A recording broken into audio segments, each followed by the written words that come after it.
Wong urip kuwi sing paling gampang kuwi golek mareme wong, gawe ayeme wong. Kuwi mesti ora nek musuhe. Lah, paling gampang to.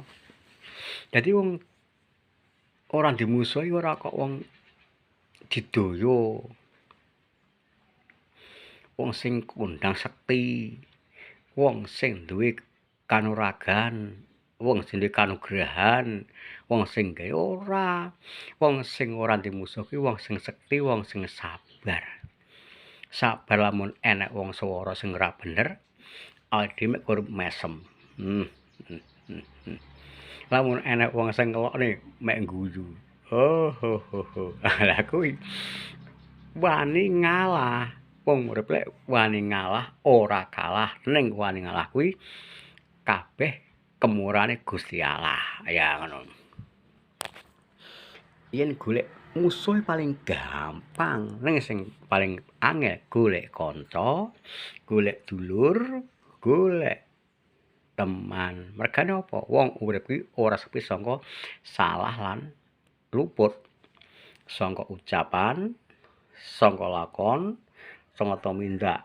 Ning awake dhewe kudu rumangsa akeh salahe timbang benere. Akeh lali timbang ilinge. Lek gelem nang kono, kowe enek swara ora penak iso mesem, enek wong lakon ora genah iso ngguyu. Dongakne wong sing ora sabar, ya Allah paringa nika sabar. Enek wong lakon ndak bener, ya Allah paringa lakon sing bener. Kuwi sing apik.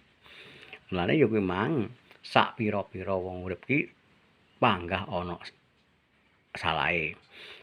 Dadi wong apik, sepira-pirane wong apik panggah enek salahe. Sak elek-eleke wong panggah enek benere. Mulane ya kuwi bener sing mungguhe Gusti Allah. Iso nglakoni sabar, rezekine malah jembar. Iso nglakoni sabah, rezekine berlimpah.